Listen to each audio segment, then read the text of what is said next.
people were giving us ice and everything else to Yeah, kind of speed up good thing. yeah, Pretty hard time. it was Whatever. right a little They're bit. bad. You know, So I text him, he goes, yeah, we'll get it in. And then, riding with that truck. just run a filter up because it's not So it's like, for diesel. Oh, yep. And, Phones don't work. so I was halfway home. I know. Supposed to go to friends for supper and I forgot. I never. It is. I buzz back in there and they're sitting there. There's a place in Utah. drinking. They're like, sit down. So I'm like, I can only ask quick ones. And I'm going, well, by the time Yeah. Yeah. No wonder. You can't, born home and then we went to my friends and I heard but this is, our friends went out there to camp and they said there were fires and stuff. How's your ma doing? I don't know. That was a I'm couple, busy yeah, that's supposed to be. We're just- running. We love it out west. So that's good, but So does your dad not live there? All our stuff here is he won't leave. probably spending I'm trying to get him out. best, like either. Rather than. He owns it too, I guess. Yeah. Yeah, it's interesting. Then go away when it's cold. Never know what you're Had gonna enough of it. either. No.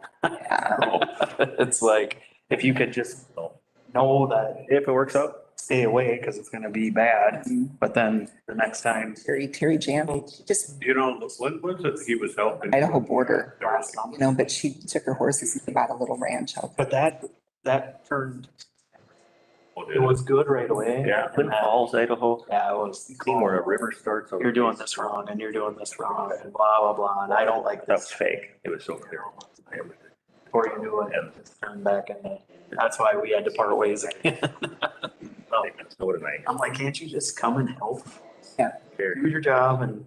Yeah. He's changing his hours and like that.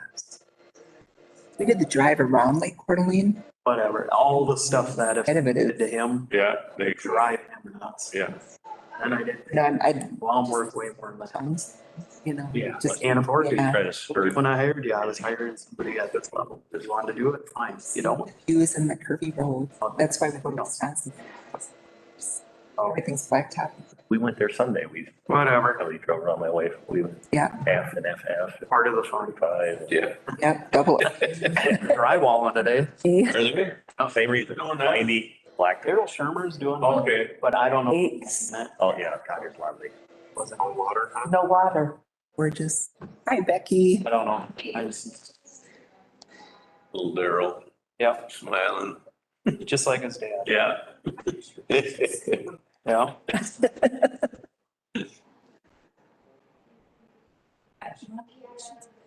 But no, the one I flooring, mean, Morning. they're saying middle of August. What size of these pictures and stuff? That I think we got. Okay. I would still look at. Like the first and I'm like, all that does is put you. Yeah. For that middle of August. Yeah. Then it'll be September and then Looked like that was a. I'm like, we just need to find something to have. Right. I don't get that contract.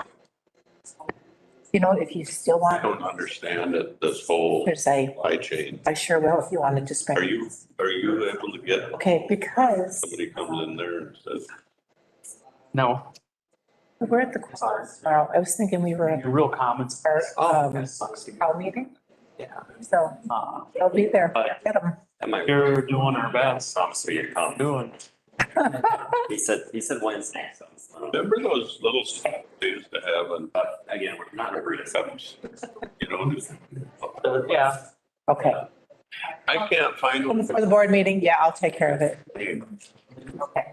Yeah. Get any of them? I think most of them go right to the. Yeah, rock. right to the. I made a couple for my Ford. Yeah. 450. I bought an old 75 Highboy. Well, my wife can't get in it and I have a hard time getting in it. And I just want, you know, that's what everybody had when we had those trucks in the 70s, that little step. And I think if I end up buying one of them little ones, they're supposed to go to the rocker panel. Yeah. Well, shit, that ain't gonna work. No, I braced to there. Yeah. Then I went back to the Back to frame. the frame. And I just used that steel, like you see on steel steps outside the buildings. and stuff. Oh, banded metal, yeah. That. It's a little delayed. Like, it's like flat iron. Yeah. Gotta go, I made it big enough so you fax to YouTube and that. Okay. Like this, I passed to the frame, Oh. rocker panel, and I even ran a kicker. Painted black, I have wire feet at home, I welded them up, I bought the material from Riverside Welding by Moose Lake there. I didn't have, Yeah, I don't know. it was in the Yeah, metal. Cyber insurance, Yes. set in on this, I put it to the rocker first. on the NACO. just to hang it, so you get it in the right spot. Then I We're moved the frame. Yeah, The Cut that piece of thing that's going on and things that people are getting busted. How it's so bad. frame. They were I talking, had some, that was when, I did had some, I remember I had you ever go to that it was NACO.org farm machinery, it was a John Deere. technology thing where you can go on there? Did you do that? Part of a listserv from, It was they send out all. heavy stuff they use on machinery. And it already had a hole bored in it, so I just Your employee, framed, but he sent I didn't need any bracing on that at I needed all. this- I just made a step did it. to hang out on the end, welded that on, geez. They didn't, have- Could have, you know, they, I mean, turned home, have could a have got in that truck and not bent it. Well, I have a friend that, lot of money to an overseas account and lost it all. one thing goes, so he can get there too. And I had him stamp. The phone. People are, It's tested. oh, It's like, keep me up at night. A lot of times, Yeah. fortunately, you have to make it. It's hard to get for some reason. See, I don't remember. Like all. Oh, that's Lori. Yes, it is Lori. Hi, Lori. you know what? I don't remember what we have, but Yes, we do have we have, significant. we have CIP. MCIP. Pound sandstone.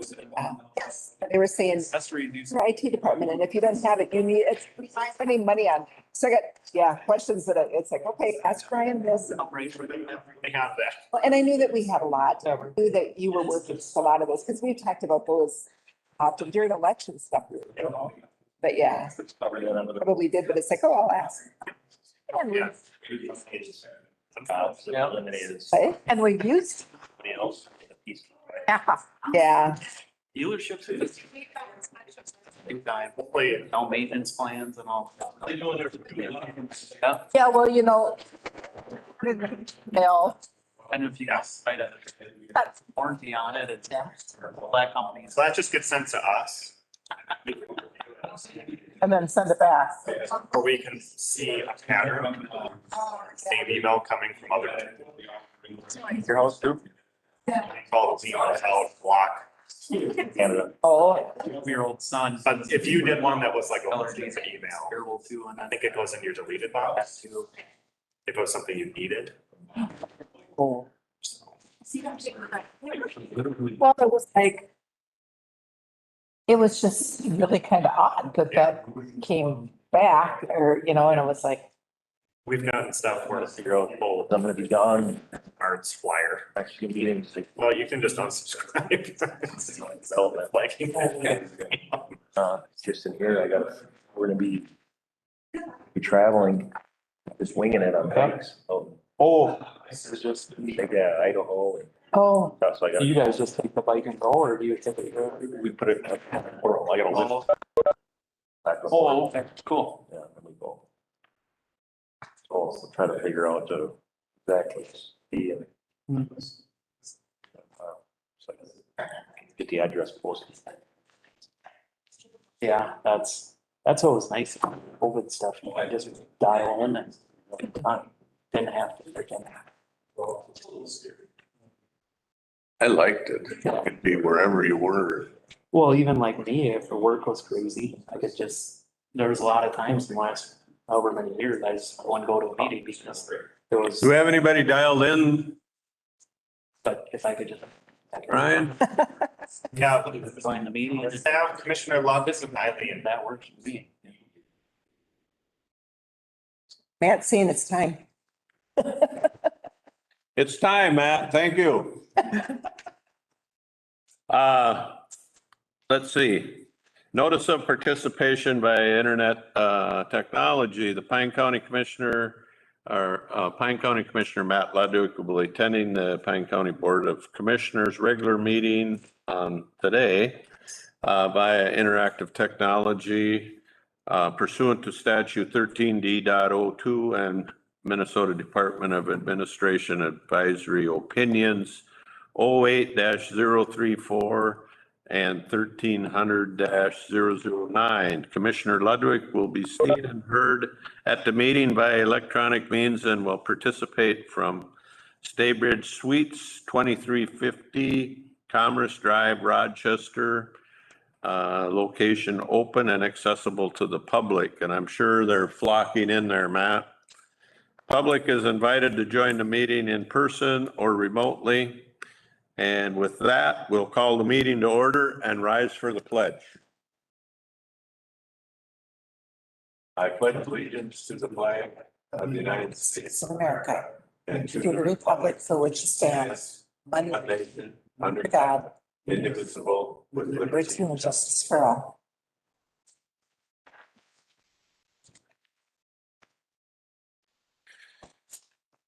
Public forum, is there anybody that wishes to speak at the public forum? I've noticed we've got a flock of them there. Nobody's dialing in for public forum, are they, Ryan? No. All right. We'll then look to adopt the agenda.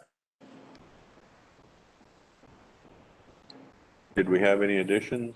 We had a new hire. Oh, yes, we did. So we can add that to number 9B on the consent agenda. Do you need one too? Yeah.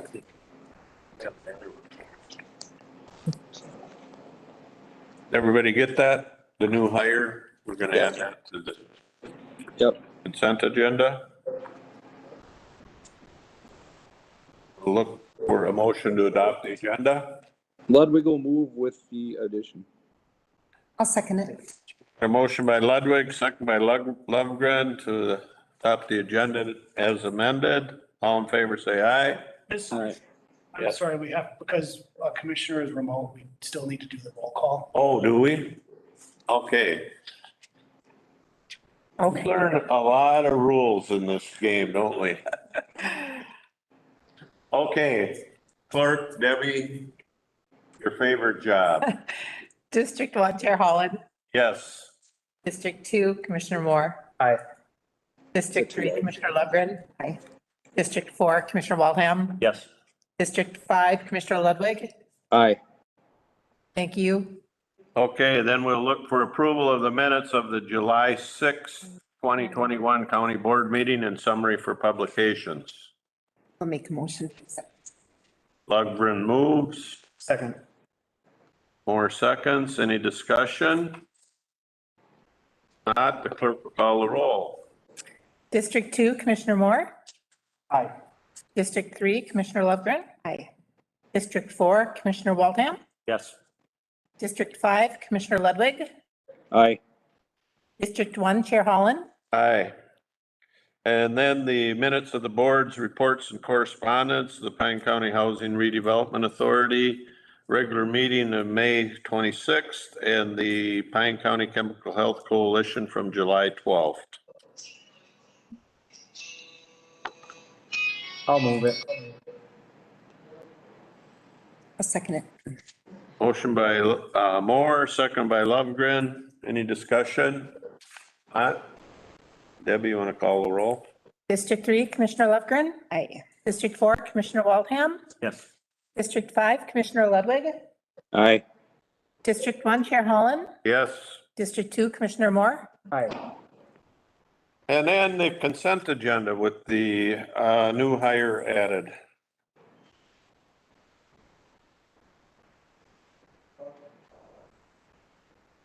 Ludwig will move. Motion by Ludwig, second by Moore. Is there any discussion? If not, clerk will call the roll. District 4, Commissioner Waldham. Yes. District 5, Commissioner Ludwig. Aye. District 1, Chair Holland. Yes. District 2, Commissioner Moore. Aye. District 3, Commissioner Lovegren. Aye.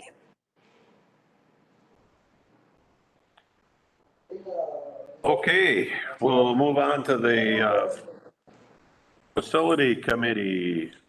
The minutes are attached. Somebody want to brief us on that? Facilities, 7/7/21. I could take that, Matt. All right.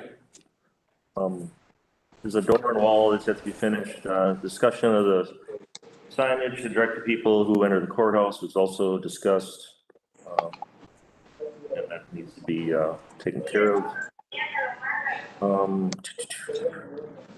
HVAC's gonna be worked on soon. There were some recommendations from maintenance.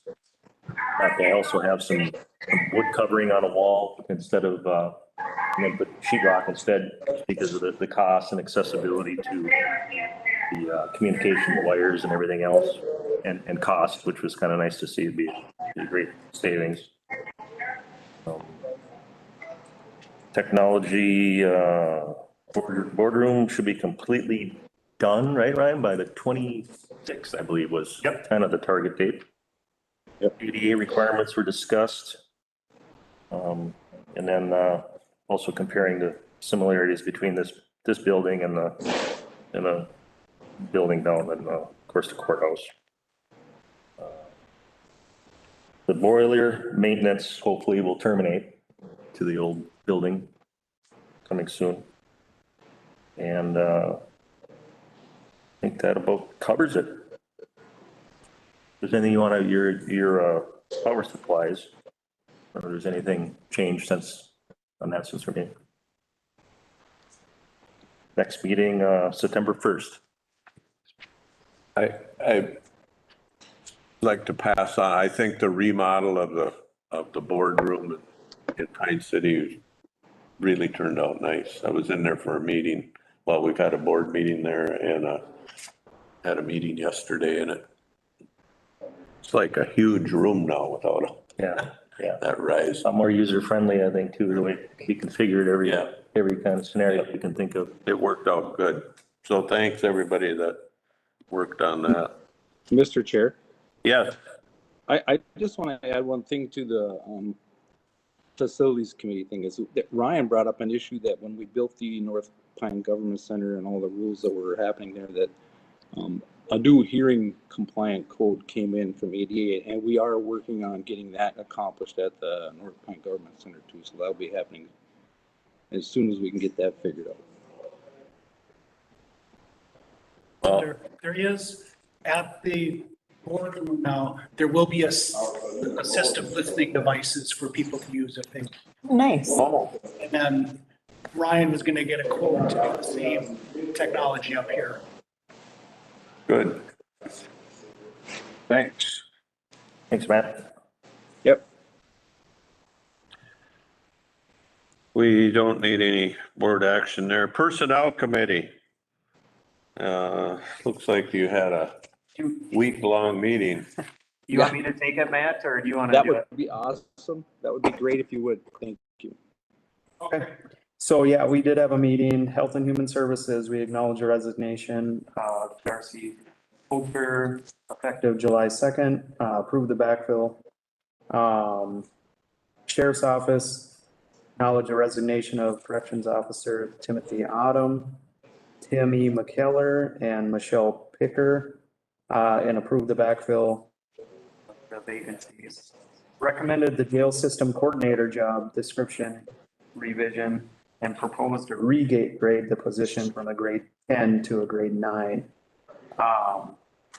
Sheriff's Office we did recommend the addition of a sergeant position and backfill for any vacancies that may occur.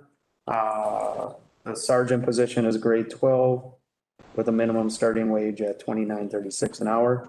Recommend to hire a head one deputy to cover vacancies created by the employee leaves of absence. This authorization will not increase authorized staffing level, but is intended to reduce the length of time positions are vacant. That's all I had on there. So the adding ahead was, we're gonna be looking for already 3 deputies because of vacancies, the new sergeant position. So we just figured it's really hard to hire anybody right now. By the time we do onboard a couple, hopefully it would just, either we're not gonna get enough or we would have someone else ready to go type of deal, so. Just to clarify that a little bit, otherwise, with that, I would make a motion to approve the personnel committee. Ludwig will second. You have anything to add, Matt?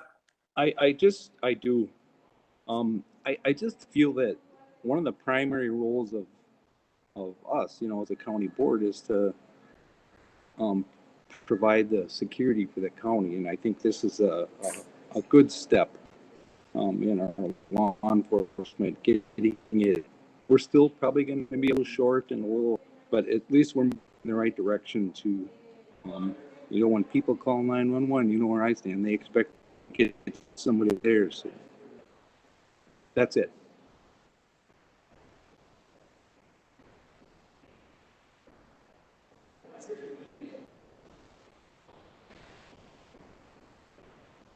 Is there any other discussion? Are we gonna do the recognition now for the employee engagement and recognition? That's number 9 Okay, later on. I thought I was seeing it, but then I couldn't see it. We've got a motion and a second. I do have Yep, one more thing. I was gonna elaborate a little bit on the jail systems coordinator. What Rod had said, the reason that going down is because when the last one left, he did a lot of extra stuff that was part of it. They put that back on some sergeants and not necessarily took some duties away, but other people picked it up. So, that's why we're lowering the level of it, so. So that's that. All right. So, no discussion? Clerk, want to call the roll? District 5, Commissioner Ludwig. Aye. District 1, Chair Holland. Yes. District 2, Commissioner Moore. Aye. District 3, Commissioner Lofgren. Aye. District 4, Commissioner Waldheim. Yes. Public safety. Who's gonna take that one? The minutes right here, I can take it. We met on the 13th. There's a sheriff's staffing update. The addition of a sergeant position to the sheriff's department was discussed. We also talked about emergency management annual update. The emergency management to provide an annual report to the county commissioners to update commissioners on activities, including training needs, community service, mutual aid, et cetera.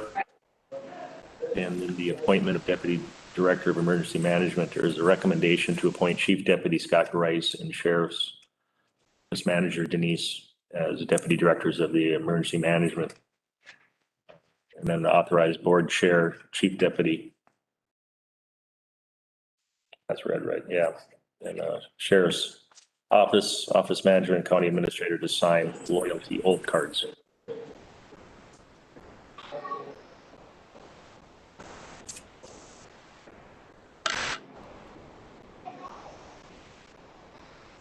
Anybody got anything else to add there?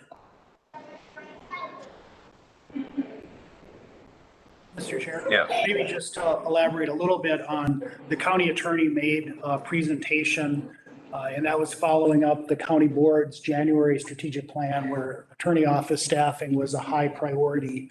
And so the budget committee will get a very similar presentation coming up next month.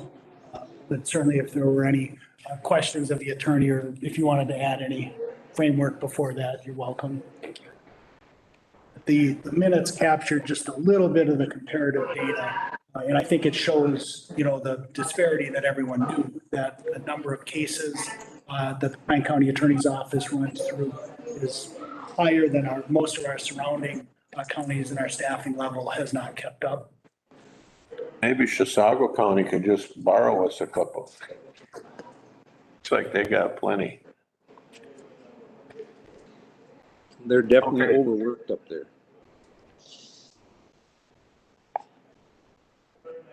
We do not. Is there any action item there that we need? There is. Yeah, the appointment of the chief deputy, the emergency director, that'll take a motion, right? Ludwig will move it. And the recommendation is to appoint Scott Grice, PD directors. You make that motion, Matt? I did. I will I'll move that. second. And JJ seconds. Any discussion? If not, clerk call the roll. District 1, Chair Holland. Yes. District 2, Commissioner Moore. Aye. District 3, Commissioner Lovegren. District 4, Commissioner Waldham. Yes. District 5, Commissioner Ludwig. Aye. Economic Development Committee. I heard you had a marathon meeting too. I was trying to keep up with you. We did have a meeting yesterday. Did you want me to take it or do you want to? Please. Okay, I forgot my notes, but luckily Leslie sent me the minutes this morning. So- All right. So I'm gonna read off of this. So, yeah, we did, start the meeting at 9. Talked about the, American Rescue Plan update, what we were doing with Pine Tech and Community College. And then, they have already started recruiting and getting stuff going. They're working hard and I have a good feeling that they're gonna get a lot of good stuff done. Talked about the city township coordination meeting coming up next Tuesday, I believe, July 27th. Just kind of talking a little bit about what we want to do there, what we want to achieve and outcomes of that meeting. So hopefully we get pretty good participation on it and can utilize these funds and help the cities and townships that need help figure out how to navigate it. Talked a little bit about the public health response to the pandemic. And Becky was there talking about she would like to try to do some mini grants as far as mental health. And with that, they're gonna kind of reach out to some people, some organizations that maybe have a way to attack the mental health a little bit better and apply for a grant that they could award. And just try to help people get through this. We're kind of on the back side of this, but there's a lot of stuff that went on the last year and a half that people are still wrapping their heads around. We had talked about how many angry people there are out there right now, and Jeff can attest to that. And just, there's a lot of mental health issues, and we'd like to get ahead of it a little bit and use some of the ARPA funds to do that. Public health educator position, we were gonna redirect one of them to, let me see here. From a public health educator to a public health planning. Right? Did I do that right? Yeah, okay. So it would just shift some staff to go a different direction.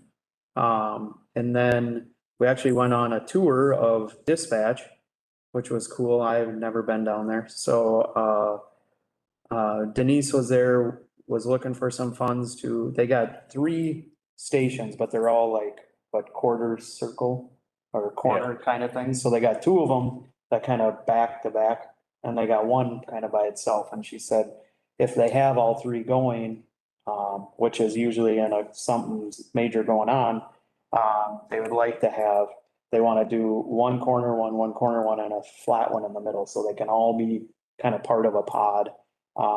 And so she was looking for some funding to do that. And it was mostly just to move some technology. She said she's been working with Ryan, to do that and like So a it's few mostly desks. cabinet work? Yeah. Not the electronics. Yeah, no, because we have it all. They actually have 4 stations down there.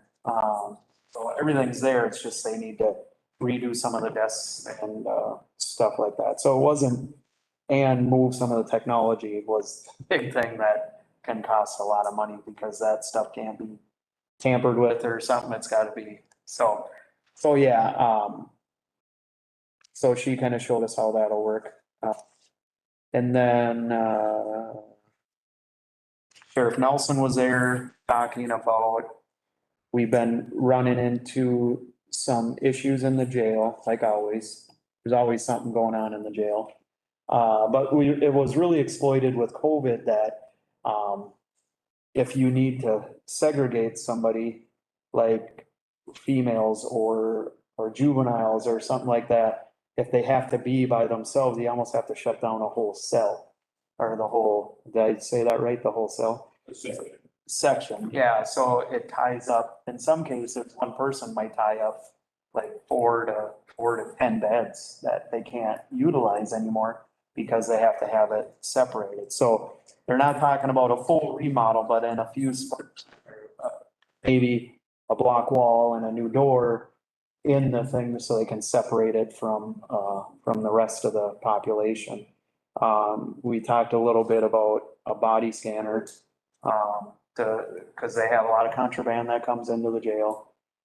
How does it get there? The only way it can come in is through the thing, so, and there was a big long list that I always said, whenever I see the sheriff come, there's a lot of money attached, but it is, public safety is not cheap. We argue that all the time, and I think they're doing a great job. It just, so they're gonna explore that a little bit, if maybe we can tap into some of the ARPA funds to get some of these done, and they said the DOC is, been kind of after them a little bit about changing some stuff, but their rules change all the time anyway, so it's, so we're working on that. He's gonna work on that a little bit more to see, if there's kind of where we're gonna go and what we're gonna do. I think either way, we talked about something's gonna probably have to be done, but I think we were talking about pulling facility committee in a little bit and see what exactly we can do or what we gotta do there. So, and then, Terry was there, talking about probation. They got something called the, carry guides, and it's a supervision tool for clients and the staff to use, and he says it is really good. He's never really done it because it costs so much. And it's about $5,400. We'll cover it for 2 years. Which does not sound like a lot of money, but, he said he always is very mindful of budgets and, he would like to try it. And we can use the ARPA funding to do this. And he says if it is something they really like and really helps, they're probably gonna continue doing it. But he goes, this is kind of a way to get our feet wet, not invest into it and then be out levy dollars for it. So, then Leslie talked a little bit about, water and sewer infrastructure. Sandstone is looking at applying for the funds to run, underneath the freeway to the other side of the freeway to get sewer and water out there. Sturgeon Lake, was working on their, that lake level deal. Hinckley was working on, okay, it's all right here. Feasibility study, to support a 60 to 80 housing development unit. So they're looking at applying for some funding to see if they can get that done. And then the city of Pine City is, doing an environmental and topographical investigation on the land north of Fond Meadows. So across from the new courthouse, expanding that for putting infrastructure in there.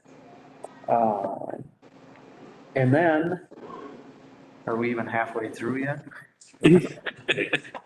I heard it was a long one. No, we didn't. We powered through.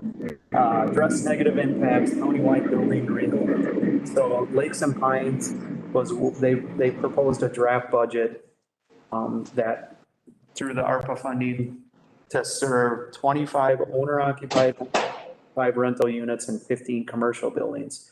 And Lakes and Pines administer that.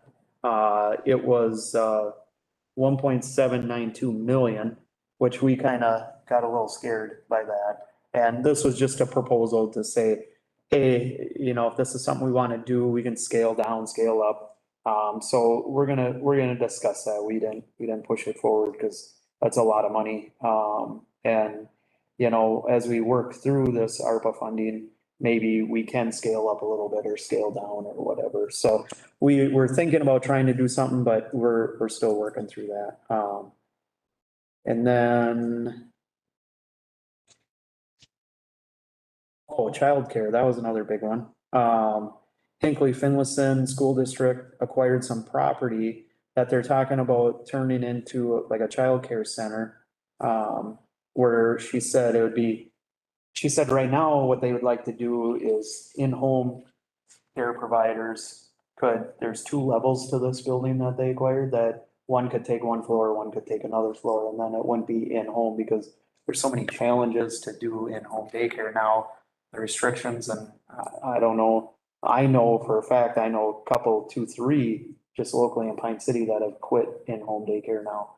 And the need is more than ever.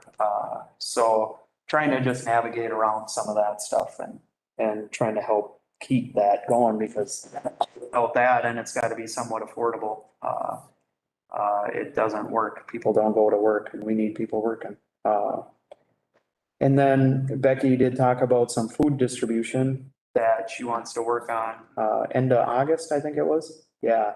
And this was kind of, testing the waters a little. It's a little different than what they did, the CARES funding one. But like Becky had said, they're a little nervous about getting materials for this thing, just like we're all having issues with. So they're gonna test the waters, wait and see how this goes, and then hopefully do a few more after that. And we did talk a little bit about marketing the county, not only for visitors, but for people to live and work, is kind of what we're looking at. So that's exciting. We did talk a lot about that, but we'll see how that comes out. And then talked about broadband, as if we didn't have enough when we had broadband thrown in the mix. So. If I could just ask you guys a question about the broadband, because I have had inquiries and it ties to the marketing the county Yep. and Yep. broadband, and I've had questions, people that were potentially gonna buy a home and wondering how long will it be before we can get good internet there? Because if we buy this home, we both want to work from home. Yep. Because we have that opportunity, but they are not prepared to, they can't afford to have two houses. Yep.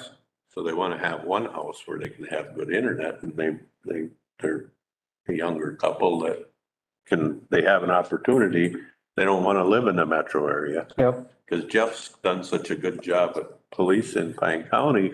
People are, honestly, they're looking at a place like Pine County where they think they died and went to heaven, because they got this open space, they got nice people to live with, and we got a good sheriff's department and good schools, and it's very attractive. And if they can work from home, that's the key. If they can't work from home, they can't swing the deal. Well, and I think, was it yesterday you guys had the meeting? Or was that? With broadband, yeah. Yeah, to try to get a, and I think they'll talk about that, but they were, to get a consultant on board to help us navigate what to do next with this. So, so they'll talk about that a little bit, but, and that's what we were talking about is, I mean, I think broadband, like I've said, it's at the point where it's as important as power. Like we talked a little bit about the rural electrical cooperations and stuff like that, where, back whenever that was done, a few years before my time, that someone decided the person out, 12 miles away from town needed electricity just as bad as everybody else. So we're getting there and we're working really hard on it. So that it's exciting, but we all want it to happen a lot sooner than later, but we'll see how that goes. And then they talked about the HRA. Leslie's been really working hard with the HRA on top of everything else. Just to try to kind of reset everything and where are they going to go and what are they going to do? So I think a lot of exciting stuff coming out of there, that will be coming in the near future that we'll be able to report. So, and we got done about 11:45. So it was a long meeting. We're working on we're gonna probably continue to do this committee every month, at least for now, because there's just so much to do. And if we're having almost a 4-hour meeting already, we can't push that off. But yeah. Do you have anything to add? No, Kinda that about covers it. Just with the broadband, that, a little bit, we just talked about the new technology, with satellites. If there was a gentleman up in Asco that actually did get picked and he's using it, he loves it. And not to discourage anyone from moving up here, but, I think is there some hot spots? I think maybe you even discussed some of these townships maybe already are wired that maybe there's something that could be done there to, not knowing where they're buying, of course, but if there's something close. Right. It might just be a four-wheeler ride or a drive up and maybe get tap into somebody else's until get this thing done. Yeah. Maybe there's another way to promote this and help them out, get them up here. And did we have action? We have 3 action items. Okay. If you'd like me to state. Yes. I would do that. So the first action item is to approve $8,000 of ARPA funds to allow HHS to run a local grant program to increase mental health services in the community. The second action item is really a two-parter. The first part is to approve $18,629.25 for dispatch furniture and layout improvements. And then to approve $35,985.76 for an emergency medical dispatch software system. And then the third action item is to approve $5,450 to purchase the carry guides for probation. And I will make that motion. 3.5 of them? Yeah. Okay. I was quick trying to do everything in the, Are you doing it all at once? pardon me? Are you gonna do them all at once, Mr. Chair? Yes. Yep. Okay. If I get I'll a second. second. Okay, I'll second. What was the second number for dispatch? second number for dispatch is 35. Oops. Yeah, go ahead. Okay, sorry, 985, 985.76 for the EM dispatch portion. Oh, okay.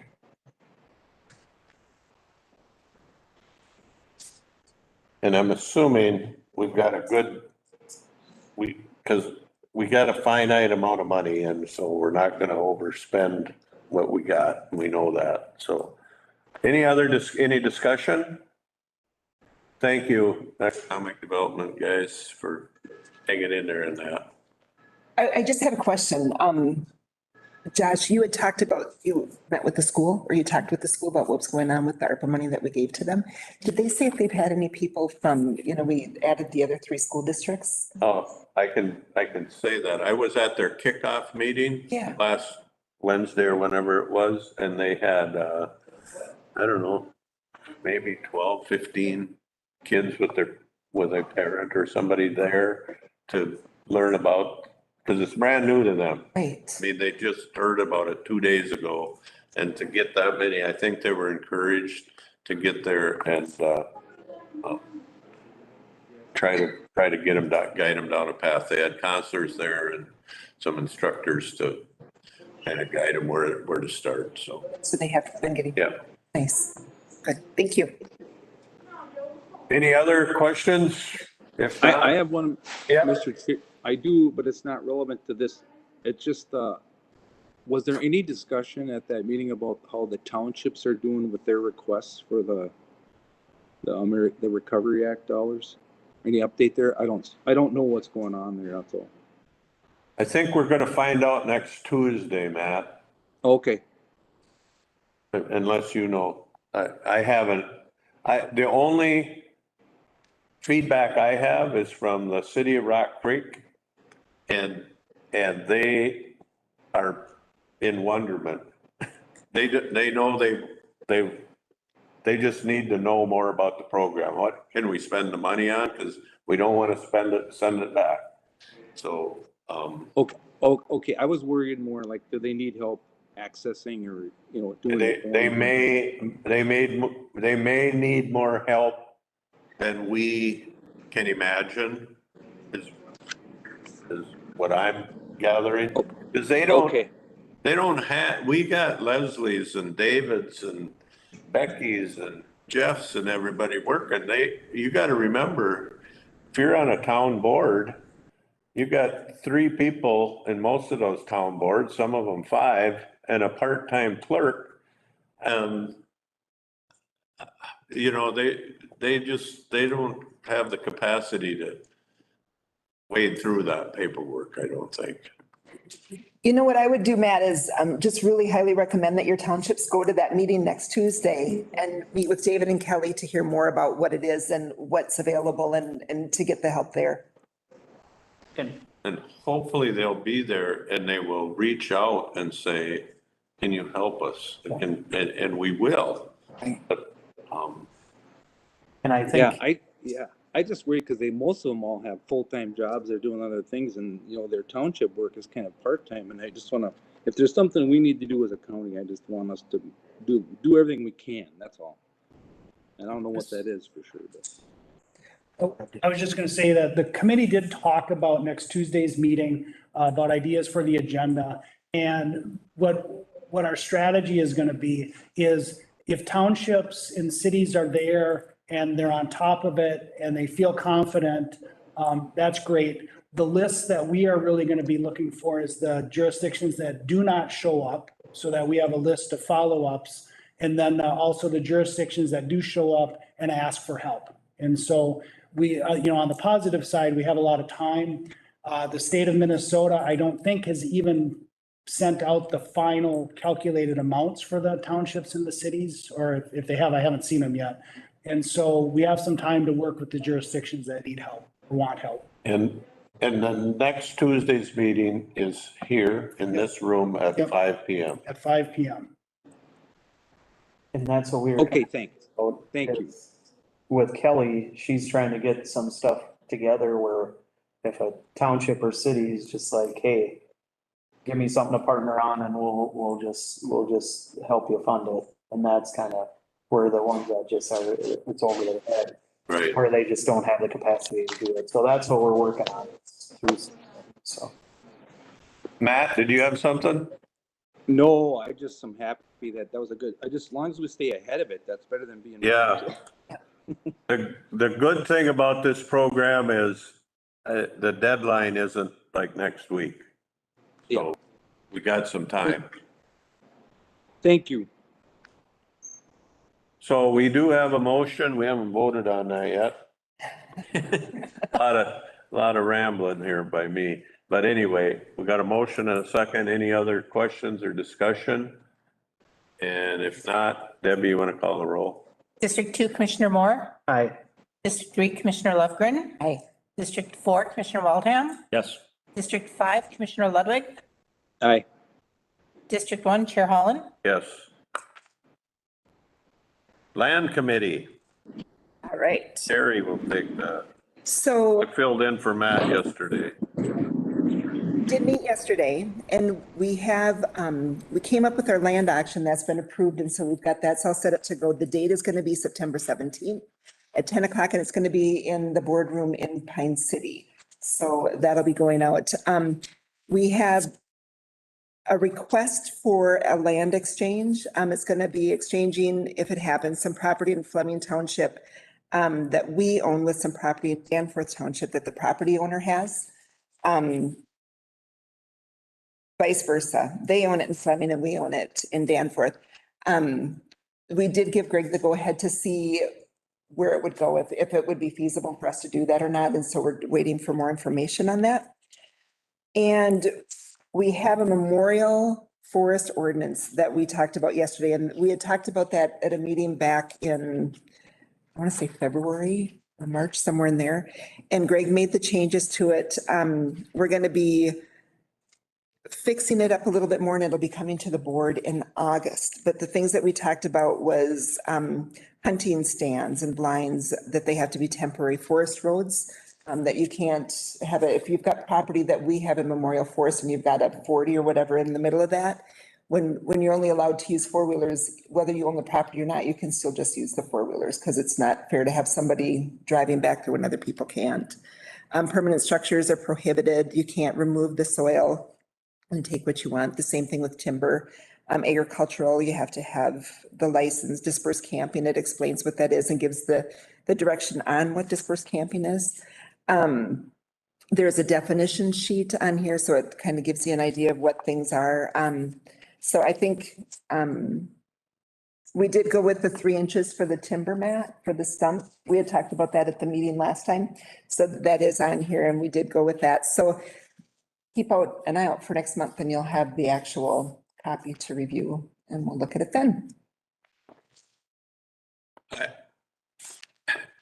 Just, if I could just add, Terry, Yeah, the problem that we've had on public land is we've had people in one case with a dozer in making trails on a county land, which isn't appropriate, but there's really no ordinance against that. So you gotta tell them to quit doing that. You know, and then we have an individual that built a cabin on county land, not a deer stand, a cabin. a nice one. And so, we gotta just clean up some of that language and make Riesel read that ordinance and give us all the legal, gobbledygook that needs to be in it, for an ordinance, but it's basically, you know, if somebody has a deer stand and there's a little popple tree between where you think the deer might come and your stand, it's one thing to cut it down, but to take a brush hog in there and cut a 6 foot wide shooting lane for 200 yards from your stand, it probably isn't appropriate on public property. And that's the kinds of things that are happening. So we want to make that language very clear that those things aren't appropriate. The other thing that we're kind of watching for is that people aren't going to go and put, big hunks of metal into the trees so that it's going to ruin it for our forestry, that type of stuff. So it's really protecting it for the public and protecting it for our use down the road. So do you know like who owns the cabin? and all Yes. that? Yeah, he's. They do. They've chatted with them and he's Got a date. is in the process of removing it. Yeah, he has a date to have it gone. Huh. Yeah. I didn't know that he thought about. And the land exchange, we have done them in the past. We just haven't done any recently, but, a party owns an 80 inside of a big tract of memorial forest land. And they would like to trade that 80 for some land that's that's next to land they already own, that's tax forfeited by the county. So it's and the land exchange rules say it has to be of equal value. So they'll do a timber assessment and assess the timber value on one versus the other. So one side or the other's not getting a better deal. Both of them are typical Pine County land. There's some nice highland and there's some nice Pine County swamp. And there's no access. Oh, both pieces of property. So the property that the individual wants to end up with is on some land that Greg is completing some timber harvests on, and then that property will probably go to the land auction, and you probably will have to divide that up into smaller parcels because it's all landlocked land. So neighbors have indicated some interest, but can't afford to buy 240 acres, but would like 40 that joins their 40. So Greg's pretty good about setting up those sales to not cut anybody out, but add value to their existing property. It's interesting. I think he'd said something like this land exchange is about a 14-step process, and we're really at between step 1 and step 2. So it's a long ways from being a done deal. Anyway, it's very interesting. Thank you. Thank you. For attending. Thank you for going to my stead, Steve, Mr. Chair. Yeah, it was interesting, Matt. Thanks. And Mr. Chair, just to note that the action items from that meeting will come to the next county board meeting. Right. Thank you. Personnel recognition, acknowledgement, and request for backfill of the resignation of part-time household hazardous waste attendant, effective July 21st. Authorize the backfill. Mr. Chair? Yep. It's relatively self-explanatory. Timing wise, it just didn't hit the personnel committee, but we want to move forward. And so we thought it prudent just to bring it to the county board for Okay. approval to move forward. I'll move it. Okay. I'll second. Ludwig. Got a motion by Moore, Second by Ludwig. second by Ludwig. Any discussion? If not, Debbie, you want to call the roll? District 3, Commissioner Lovegren. Aye.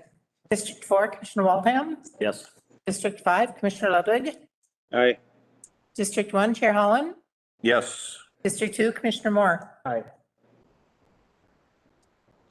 Lori, thank you for coming. We have Lori Vorlson from Central Minnesota Council on Aging, and I've been the board representative to that organization for a long time. And I've been the chair of that board for a long time. But I remember when I first got on the board, I told Lori, I just feel like a fish out of water. And she said, why? I said, I do not understand the acronyms, the programs, what does this do for Pine County? She was very patient with me and really taught me what the Council on Aging through all these contracts we have helps Pine County. And so it's, I think from that little pittance that we give to the Council on Aging, I think you times that times a few thousand, hundreds, thousands, and that's what we get in return. But Lori runs a super organization. I've never met anybody that works for Lori that isn't there because they have a passion for helping people. They really are a class act. So Lori, you got the floor for. It's a great organization. So the Sunshine Center Council on Aging is a nonprofit, but we're kind of quasi-governmental. So we're nonprofit, but offer funding. 90% of our funding comes from the Minnesota Board on Aging, which is a division that falls under Department of Health and Human Services. So most of our dollars is federal, but we do receive some state funding as well. We're designated to serve as the area agency on aging for the 14 county area. So our main office is in Sartell. We have satellite offices in Cambridge and Raynor. And then we have several staff that work from their homes, including one that lives in Hinkley here.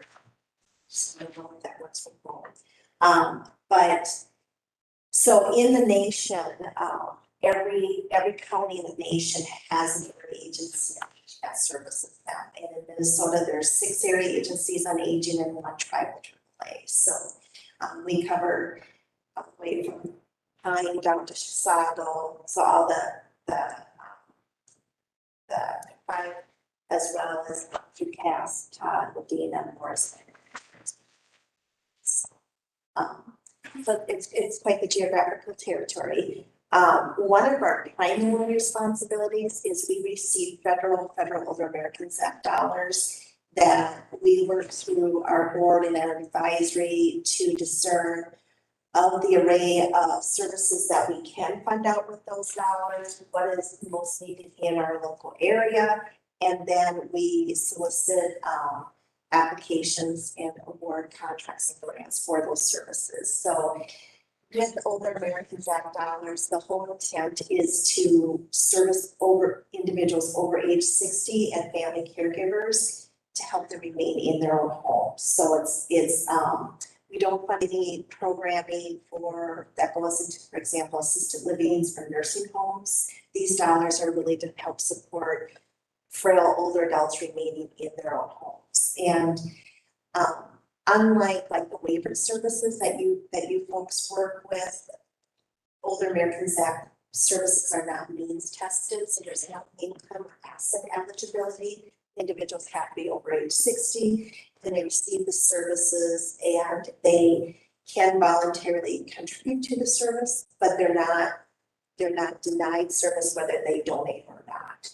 So, in Pine County, our current contracts for services are with Catholic Charities for congregate dining, delivered meals, the Midman Legal Aid for doing some legal consultation, Family Pathways, Lakes and Pines, and those are the providers that we have right now that are servicing in Pine County. So when you look at that document that I provided you, you can see that in 2019, out of so we typically award between $3 to $5 million a year for our 14 county area. In 2019, you can see that Pine County received about $131,907 of federal payments to older adults for services in Pine County. In 2020, that almost doubled to $236,045. And in 2021, I didn't provide your information because it will be likely substantially more than what it was in 2021, even because just as you've been speaking today, Families First dollars, CARES Act dollars, and now the American Rescue Act recovery dollars. We are expecting to receive our allocation amounts from the state. Should be any day now, and then those dollars will be awarding out to providers for services. So our providers have really worked hard during COVID to really, retailer services. I think the service up here that has had the most drastic impact, I think, for older adults in Pine County has been the meal program. So historically, Catholic Charities has provided home delivered meals to frail older adults, where they have volunteers that deliver daily meals. And then they've had standard congregate sites where older adults can come to a community location, senior center, or other community location, and receive a hot meal. Well, during COVID, everything has been frozen, and meals have been delivered in packs of up to 30 meals at a time. So individuals have been able to come to different locations. In Pine County, we've had many new locations that have opened up in addition to our congregate site doing curbside pickup. We've worked with Catholic Charities and with Family Pathways, and what's been happening is that we've been doing frozen meals in partnership with Family Pathways food shop locations, and they've been distributing to older adults up to 30 frozen meals a month where they can get at the food shop locations. And then we've also worked with the state NAPS programs, Nutrition Assistance for Seniors programs, which is it's the food commodities distributions that happens to a lot of the church locations out here in Pine County. And so once a month, through the state, the Fair for All and First and Sharps Foods comes out and does their food distribution of their NAPS boxes. And then Catholic Charities is now bringing in frozen meals where those low-income seniors can also, in addition to getting their cheese and dried milk and that, they can pick up to 30 frozen meals too. And then once again, those are just done on a donation basis. So really been trying to work at how do we really find ways to reach those low-income seniors. So in pre-COVID, if you look in 2019 with the meals in Pine County, we served 296 older adults with about 15,000 meals. In 2020, that went up to 622 individuals with 32,754 meals. Now, already halfway through the year, Catholic Charities has already served over 26,000 meals halfway through the year, so we'll see what happened in 2020 as well. And I know that Ruth has been working with Becky on looking at how we can leverage the Title III meals and once again reach individuals in need by potentially partnering with, I think you're going to see the American Rescue Act dollars too. So that the American Rescue Act dollars through the county will cover the meals for those under age 60, and then the Title III will cover the meals for the people over age 60. And you know, while those will be, you know, one-time events right now, in August, those individuals also be shared information where the other food distribution sites are in Pine County too. So once again, just looking for new avenues to reach really the low income, high nutritional risk seniors and getting them with the food supports that they need. And nutrition is our largest category of funding. There's a lot of right now parameters. We receive our allocation in congregate and home delivered. And so all of these frozen meals, because people are sitting down and eating together, are considered home delivered. They get classified under home delivered meal allocation. So one of the things we've really been trying to press with congressional delegates is that we need to just have some flexibility and receive a nutrition allocation and be able to use that in whatever our communities most need, whether it's home delivered meals for those that are very frail versus, you know, these frozen meals versus the traditional congregate meals. But we are finding that, you know, by doing the frozen meals, it really, it's reaching a lot of people who tend to be much more with chronic conditions, and they're not wanting to attend a formal congregate site and socialize with other people. And so, but they tend to be the lower income individuals. So it is the group that we're trying to reach. Homemaker services, we fund through Catholic Charity or through Family Pathways and Lakes and Pines.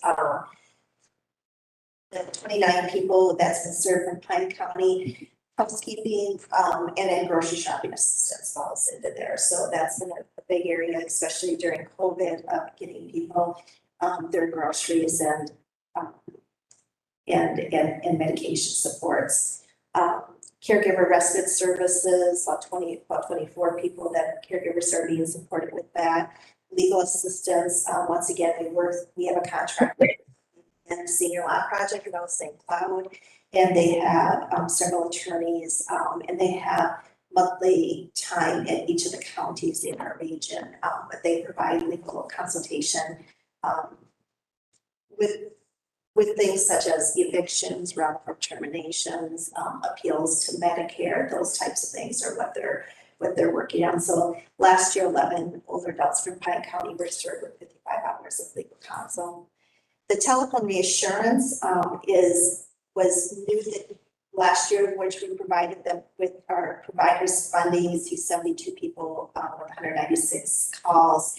We provided additional dollars to our Title III partners to really reach out and along with this year as well. For example, this year, the dollars to telephone reassurance were provided to all of our contractors, and we asked them to reach their clients and ask them if they are interested in getting the COVID vaccine. If they are, do they need transportation or do they need help registering for the vaccine location? So they were making those types of calls to people they're already connected with.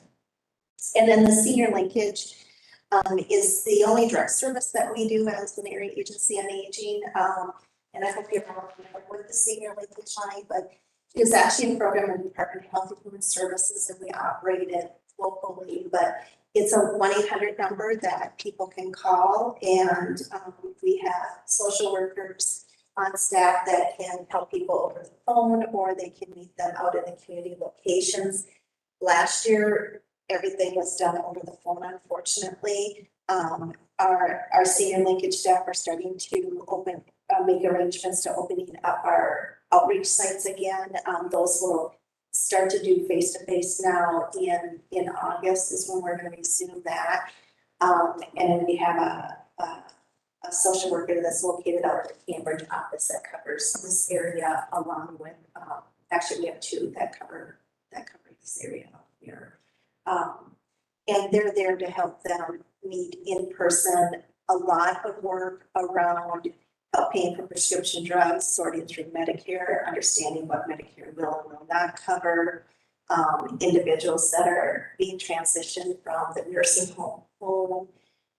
If they don't have a county or a health plan caseworker, then we have staff that work with them on developing a support plan to figure out what services they need and get them connected. So I do have these, so you can, they're just nice little chair pads. We use these with pharmacists actually and doctors, but it's nice to keep in your bag, and it's just the number for senior linkage. So if you work with people that are in need of it. Thank you.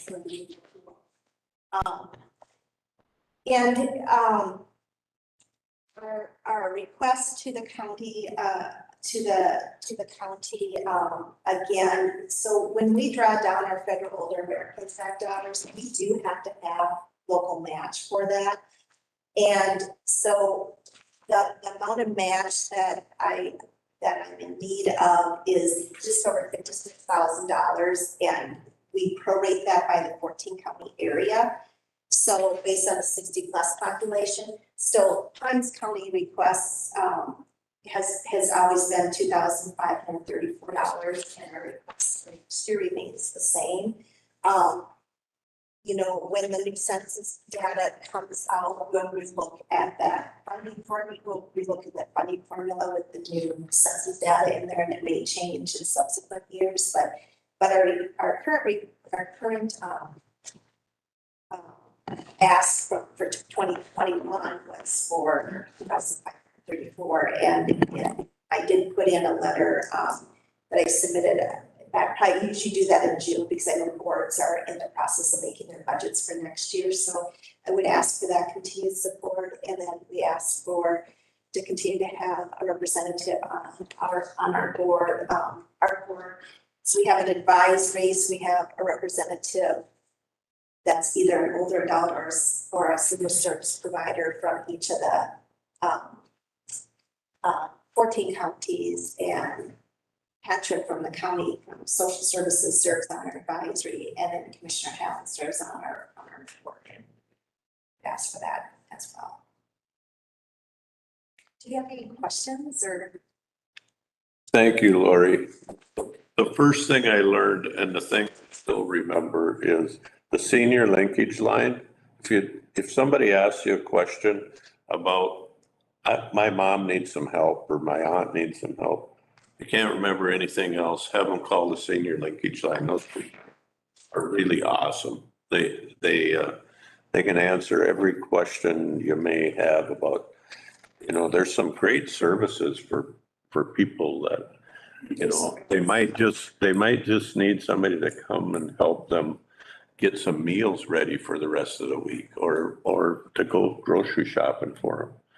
You know, Becky and I have talked about that. You know, if your parents get elderly and you live in the same town as them, it's pretty easy to stop by every day, stop at the grocery store, give them a call. Do you need anything? You know, we're stopping out or whatever. But if you're living here and your kids are living in San Francisco, they would love to help, but they can't. And sometimes you just need somebody, you know, to do some of those minor, we think they're minor things, but they get to be a major thing if you can't drive anymore. So, yes. Just one point, the $2,500, Becky has that in her budget. And so if you're wondering that. Well, that's nice of her. Budgeted. And then if I could ask Lori a question. Yeah. On the update statistics you gave on the usage of services, is there an unmet need, or is this pretty much meeting the need? No, so, no, great question. So this here is based on information that was actual service delivered by Older Americans Act. So one of the things you'll notice on here, for example, you probably wouldn't notice it, but when I look at what we provide funding to in other counties, transportation, I mean, that's an unmet need, even though we have providers, but we don't have a contract provider for transportation in Pine County. In particular, assisted transportation, chore, home modification, those are some other key areas that would be areas too that we are in a current funding accepting applications right now for applications for next year. So, but yes, I mean, there are definitely unmet needs. And what I would also say is that, so for example, if you take Homemaker, in 2020, 29 individuals from Pine County received 291 hours Homemaker. Does that mean that they're fully meeting their needs? No.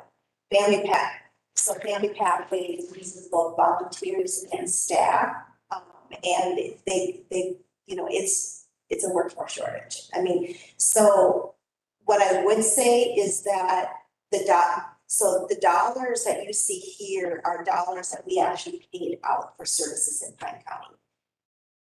I can tell you that most of our providers have, and it's not because we do everything on contracts.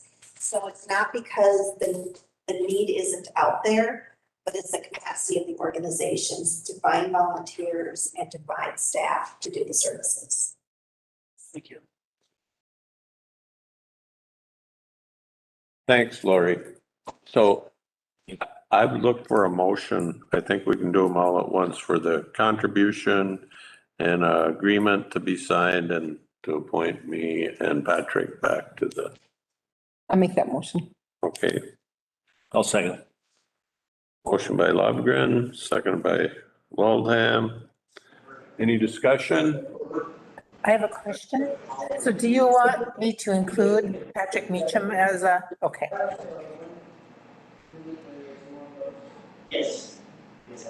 Hearing no discussion, we'll have the clerk call the roll. District 4, Commissioner Waldham. Yes. District 5, Commissioner Ludwig. Aye. District 1, Chair Holland. Yes. District 2, Commissioner Moore. Aye. District 3, Commissioner Lovegren.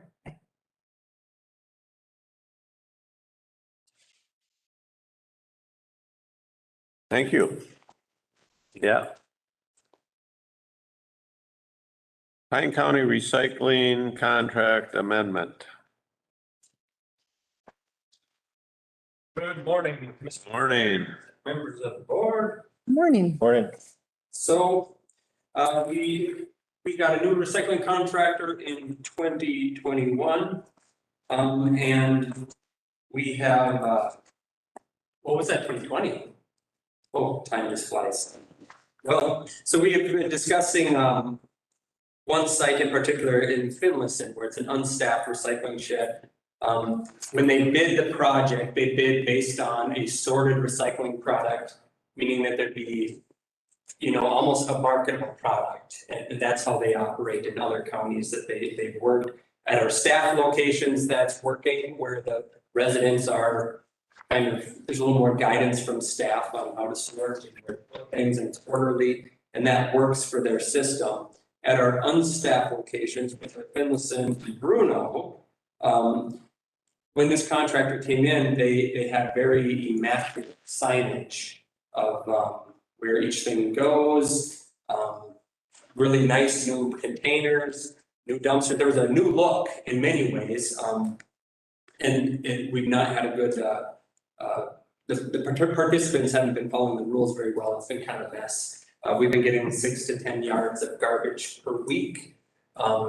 There's more garbage coming in than there is space to put dumpsters to collect it. And the contractor hauls it back to Cloquet. And then it's just so unsorted that they're basically running it as a mixed recycling product that gets shipped down to the Twin Cities to be mechanically sorted, which was again not and not congruous with their bid or their contract.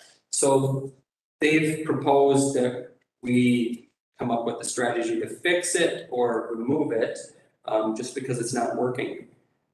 We put signage out on the sheds, kind of trying to catchy flyers. Hey, you, pay attention, we need you to follow the rules. That didn't work. There was a social media post by the city and by the county. That didn't work. It was in the newspaper.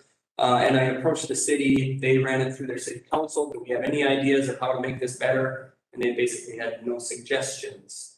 So there's no publicly owned property that's an easy fit that would be better monitored, that we can come up with.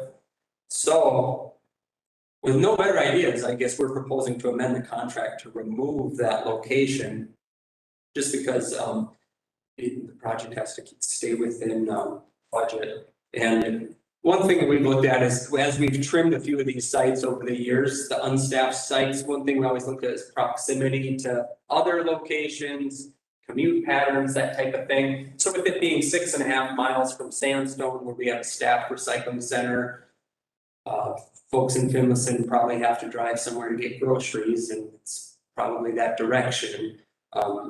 It seems to like maybe it makes sense. So that's our proposal, is to amend attachment 1 of the contract to remove Finlayson for the remainder of the year. Do you have questions?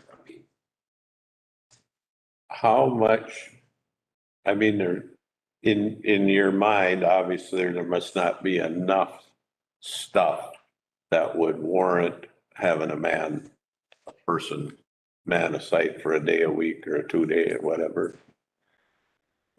We weren't able to identify a simple property to do that at. I think people would use it if it was there.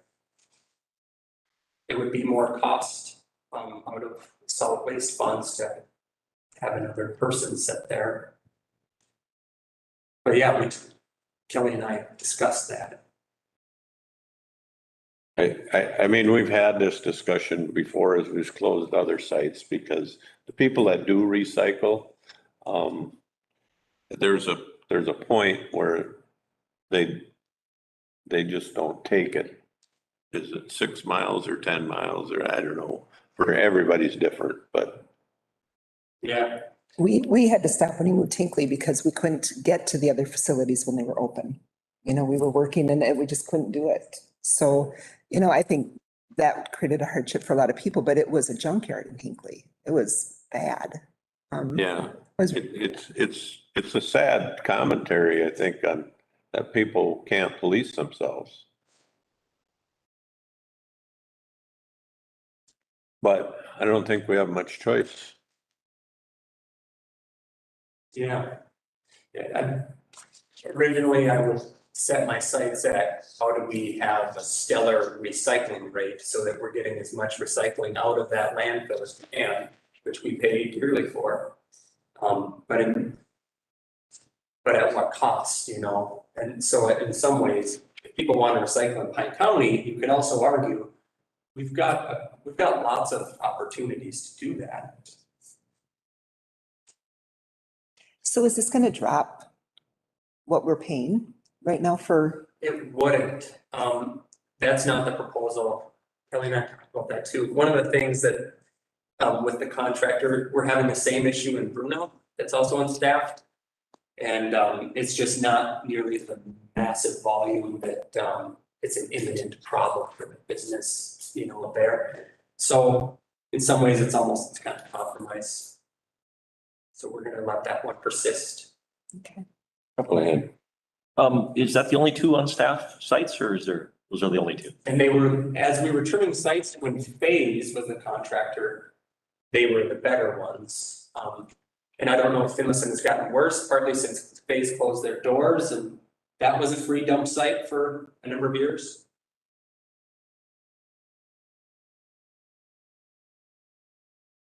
It'll be interesting to see where do they put their garbage now if they can't put it in the recycle shed. Yeah. You know, I don't know. I don't know. There is no easy answer for that. I've also wondered if expanding the services that we do have in Sandstone. You know, we've got a recycling center that we're definitely not taking much else. If that should be something considered. So what we have before us today is, we just got to make a decision on this one.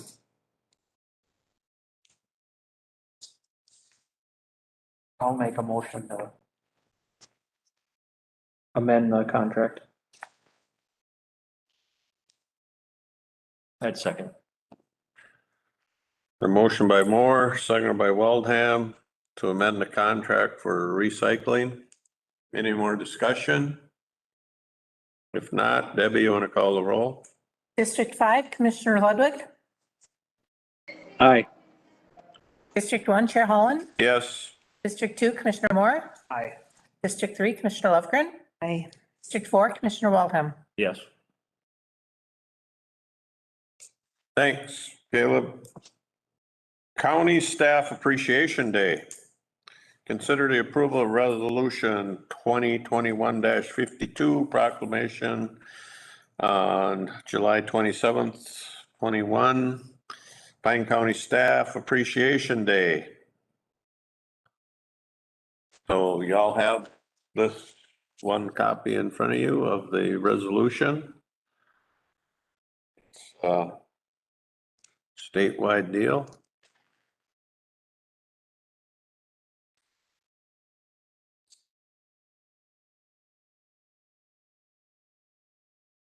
I have a question. Yes. Are we gonna do anything for our staff other than put this in the box? Mr. Chair? Yes. Jen Frederickson is working on some ideas, and Jackie, it looks like you're on the call. If you do, can you give any detail on that? Yes, I can. Thank you. Jessica and Jennifer are working on receiving testimonials from department heads and supervisors with the theme being how we appreciate our staff and what we appreciate about them. And those comments will either be put into the newsletter, or there's even a possibility we may do some videos for the website. And and thank you to the staff that has responded so far. We've received some very kind words about our fantastic staff. I was thinking ice cream bars or something.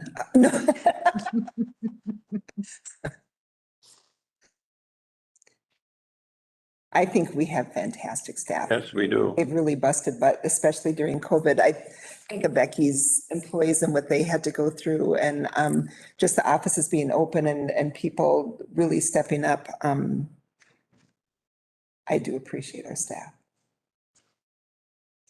So we need to, Make a motion to pass this resolution naming July 27th as County Staff Appreciation Day. I'll second. got a motion by Lovegren, seconded by Moore for resolution 2021-52. Debbie, you want to call the roll? District 1, Chair Holland. Yes. District 2, Commissioner Moore. Aye. District 3, Commissioner Lovegren. District 4, Commissioner Waldham. Yes. District 5, Commissioner Ludwig. Aye. Thank you. We move on to schedule a meeting, committee of the whole on September 14th. That would take place at Nemadji Research. We haven't done this for a while because of the pandemic, but it's our tradition to move our committee meetings around the county to businesses and town halls and such.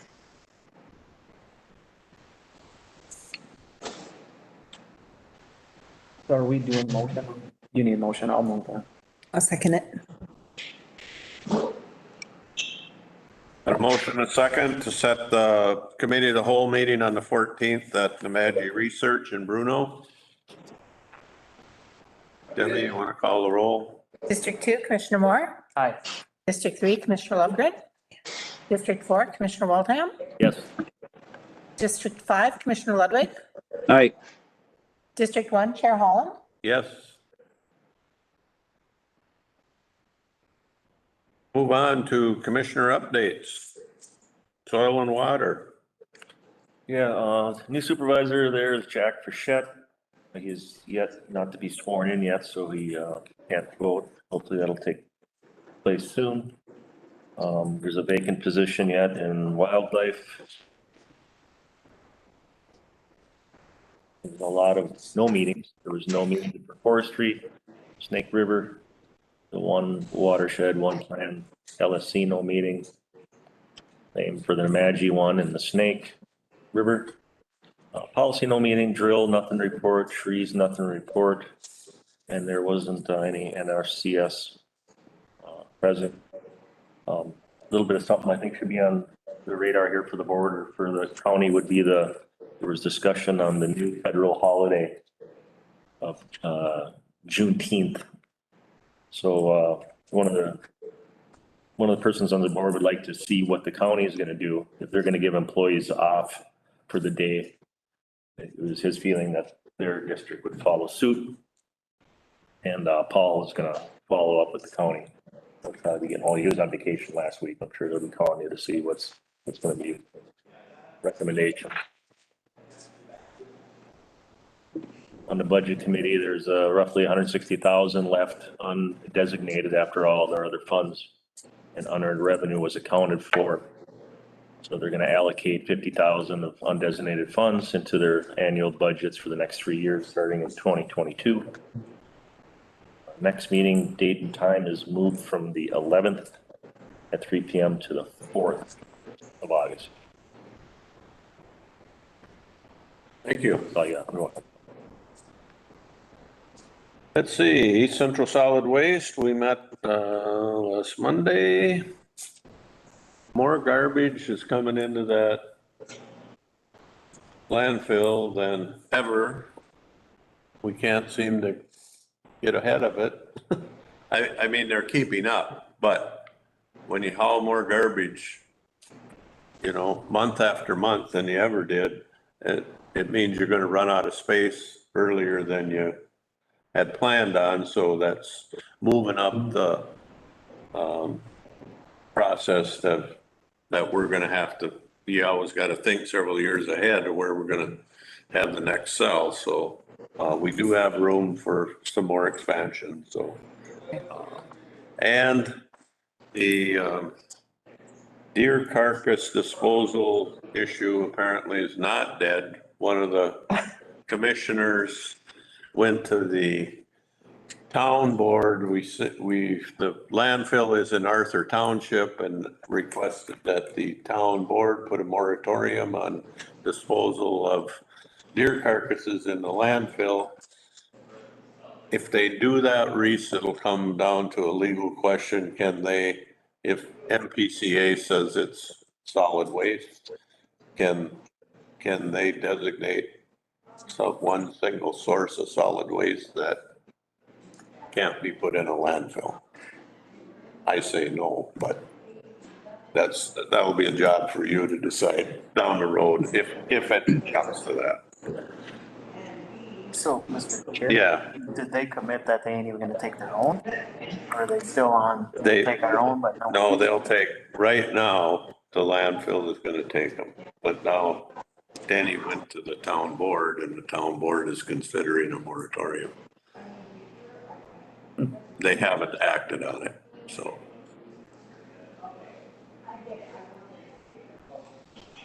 I think when you told them they better not be taking their own, then when they found out they had deer farms and they had the same problem we did, I think it changed their mind.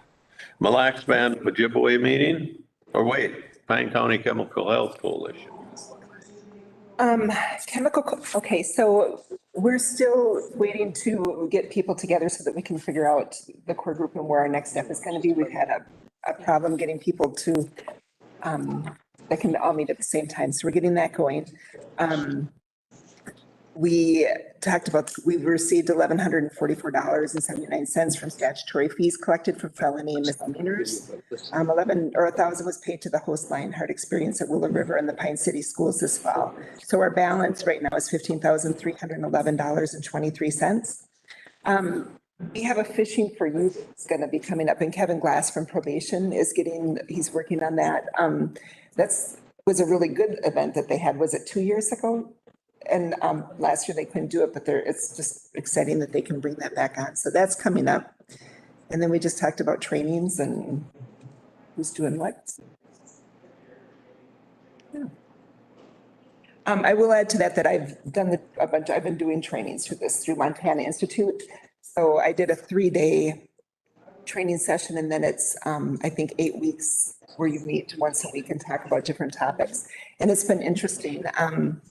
There's some stuff that's really hard to sit through because it doesn't apply. And then there's some stuff that you can just really grow from, and then figuring out different avenues to go, for instance, mental health. We've talked about mental health today, and that's a really big thing, just which way chemical health wants to go or a chemical coalition wants to go. So grabbing data for that also. You want to just continue on with the Mille Lacs Band meeting? Sure. Mille Lacs Band. See if I can read my notes. So they're looking right now at how they can expand in Hinckley. And so they want to put like another freeway exchange off. And I think that's been talked about for years, on how to do that and where to put it. And so they're putting it out to bidders to do an impact study. We're looking at doing that, just to kind of figure out where they can go and what they can do and what changes they can make and improvements. They've got some really cool things that it's on the goals that they'd like to see set. And we'll see where those can go. And that was the majority of the talk, was just what can happen, what they're looking at. And Leslie and I are going to be going there the 30th to meet with them in Mille Lacs to talk about what they're working on and seeing their pictures and their diagrams and where things are happening there.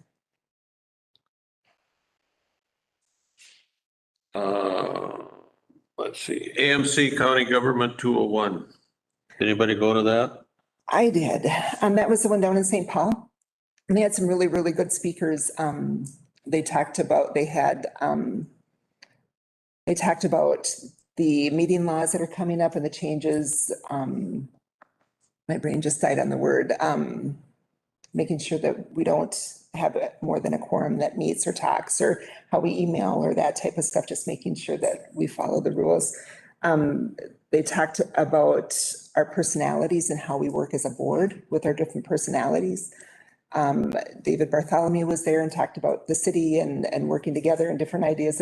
So it was a lot of brainstorming and talking and team working and team building and trying to show us how to work as a team on our county boards. It was good. Which one? Oh, the library board. I moved right over it. Oh, and you've been waiting for that one, haven't you, Josh? That was, we were working on the budget at the last library board. So we did work on the budget. And what they were talking about would be an increase for Pine County of like 8.8%. So we talked about, which was kind of fun because it's a lot of the guy commissioners that have been on there forever. And she sat down and looked at me and said, I know you want it lower. I get it, but we got to go through this anyway. And then they'd look at her and say, I know, it's too high. But right now, they're looking at a 7% increase is what it would be coming out at. And they told her to try to get it down to 4%. So one thing is they were going to buy a van or a vehicle. And, buying a vehicle right now is like buying a home. It's not a cheap thing. You can't find them. So that's been put on hold until next year. We talked about they have to have a reserve of 50% that will get them through 6 months if anything happens. And so with their budget, that's what they're coming down to, is to have that. And it's the same thing with the county. The majority of our money goes to salaries and benefits. So trying to figure out how to work that through. They're working that out, and we're going to meet again next month to go through and see what changes were able to be made to get the budget down. One question, is the increase just increase in cost, or is it, because sometimes like our usage will go up the way their formula is. It's say, So Most of it is, the majority of the increase is if you give their people their cost of living increases and their step performances. Okay, You know, that's the majority of the increase is with that. because I know we've had some increases before, but it was, the actual budget was flat, but our increase was because of usage, and I don't remember the formula already. When they're doing it off of 2018, 2020, they didn't really have the usage, but they did have, library vehicles that went, I mean, they went to Carrick and, Duquette and all these areas so that people could check out books. They did some really amazing things. They've upped their technology, but a lot of that was done through grants. Yep. So, yeah. And one thing, and David's worked with me previous on this, they always hold fast to that 50%. They said that's the auditor said that they need to have that. But we've kind of argued back a little bit as far as that's kind of unrealistic numbers. Okay. And thanks, Josh. Tomorrow at the special meeting, during Kelly's presentation, she'll outline the county's reserves and whatnot, and I think that will be a good comparison. And so just keep that in the back of your head. And then if I understood, Terry, what you said is the budget was going up 7%. Our portion was going up 8.8%. And so I think that, to your point, Josh, we're a little bit ahead of the flat increase. So it's got to be usage or tax capacity that's increasing in Pine at a rate faster than others. Which the usage and stuff is a good. It says it's. That's a good thing. Tax, yeah. Yeah, I mean, that just means we're using the libraries more, which is the whole point of it, so it is, that's it before, but yeah, keep beating them up on the reserve because that's the auditor, it's not the state auditor that's requiring that. Their auditor. It's their private auditor. Yeah, that's a good place to be. So, we've tapped into it a few times, to present liking than they wanted to, but it was like, yeah, no, we gotta beat this down a little bit. So, Yeah, and that's, that is what she's working at, is taking it down 3%. It'll be interesting talking about usage. They're going to be opening Hinckley so that they're going to be open more hours on that, like going to the gym pass. It'll be interesting to see how many people utilize that and what that does and if it would increase usage. okay. Yeah. Mr. Chair, Yeah, what is our annual contribution to that board right now? I am showing that for 2020, oh wait, nope, that's none. 300,000. Like 300, isn't it? Yeah, it's 300. That was $338,061. 2021, it was $338,155. 2022, they're looking at $359,952. That's a lot of money. Tell them to cut her back. Yeah, working on it. Okay, the Transportation Partnership, that meeting was canceled. The Council on Aging, you just heard from Lori. I can't add much to what she was talking about. The Transit Advisory Committee, I don't know if that meeting ever happened, because here's what happened. We were gonna have the Council on Aging executive meeting, and it turned out it was at the same time as the transit meeting. So I asked Lori if she could move the transit meeting back an hour, and she did. And then they moved the transit meeting an hour from what was scheduled. And then people were saying, well, I went to the courthouse and nobody was there. So, And if I could speak? yeah. And she had sent out an email previously, and when I saw those emails, I reached back out to her because the boardroom was unavailable. And she said that she had sent out a notice and that it was going to be by Zoom. But I don't know if that ever took place, but it was supposed to be a virtual meeting. Okay, apparently I never got that Zoom meeting, but anyway, we'll survive. And apparently other people didn't either. Extension Committee. Yeah, I did make that. It was at the community garden in Pine City. Have you ever been there? Mm-hmm. It's nice. Yeah, super nice. it is. I was very impressed. So they talked a lot about the garden, how it became, how I didn't realize that the city was so heavily involved, which makes it even better. I mean, they even have it put a hydrant in so they can water everything and it don't cost anybody money or anything. So, I mean, it does, but it don't, so that's a lot of what we talked about. We had some program updates. Jimmy Johnson is our regional SNAP educator. He got promoted to regional SNAP educator. He was just Pine County. And so he did get a real nice promotion. With his promotion, he still stays because he's kind of vested here. He lives here, right around here somewhere. I'm not exactly sure. But, so he was pretty excited about everything they got going on. And then, Hannah did talk about 4-H. They're working hard to get through, the fair. She said the registrations were right on track of where they were. They're not, they maybe were a little bit down, but she expects them to get really close. And she did propose out there if anybody wants to, help out with the fair, any of us on the board, they would just contact her, like she said, handing out ribbons or stuff like that, that they really get a kick out of that, the kids do.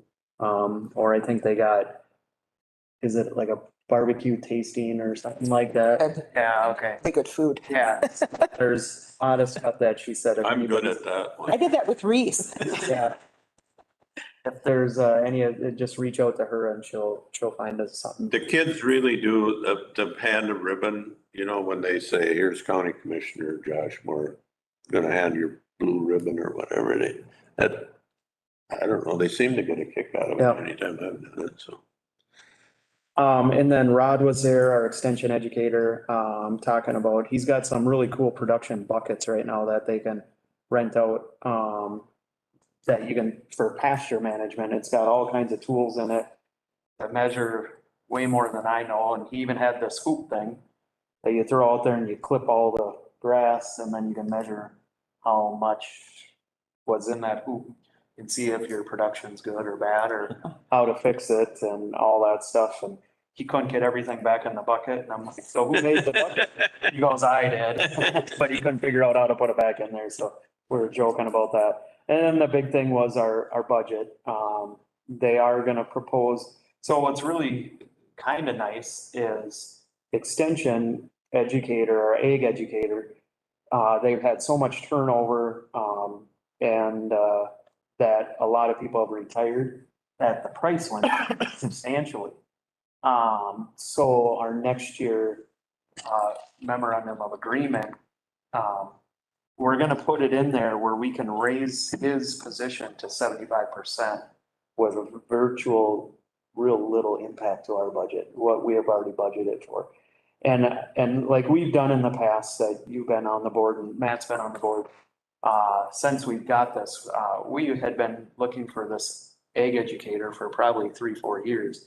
And I've always put it in the budget, and then when it comes to our budget, either we ax it or decide on a final 50% or whatever. So I did, Suzanne is gonna propose also a full-time, and just see where them numbers are. And Sure. we can, cause I said if we don't know it, then we can't make that decision. So we'll see how that goes. Otherwise, everything looks on track there and it was a good meeting. So a beautiful day. When we met with them before, one of the things that she had brought up was that with Rod, he would have a class or a seminar or something, and our county residents might not have gotten a seat in it because it was open to so many other places. And last year, with it being virtual, they had somebody from like Oregon or something like that that attended. But with him being more with Pine County, then it will affect our county residents more. We'll get more bang for the buck. Yeah. Yeah. And that's kind of what we did when we were looking, when we went through all this. That's kind of what we wanted, was not necessarily Rod doing everything himself, but pulling the resources in. And Extension has been there, but we kind of bought into the U of M, all their stuff. So a lot of the stuff they pull in, and then we got the opportunity to have more and more and more. So, and he's busy beyond, I mean, he's got way more to do than he can get done. But, So it's good. He is not twiddling his thumbs by no means and and I've heard a lot of good positive stuff with him already, so. So we'll see. Hopefully it continues. And it's hard to put anything on a COVID year when, I mean, this is the first time I think I've met him at a meeting and he's been here almost, well, it's been a year, I think already. So, but yeah. So. Economic development, I think we covered that pretty. I don't think they want to repeat it, yeah. Lakes and Pines, we had a meeting yesterday. I think we had 22, good thing we're in person because we didn't, I think we had 22 things that we had to vote on for grants because they survive on grants. And one of them was the Pine County. There were a couple things for Pine County, mental health. Was it a mental health thing anyway, and the fix up, the house fix up thing.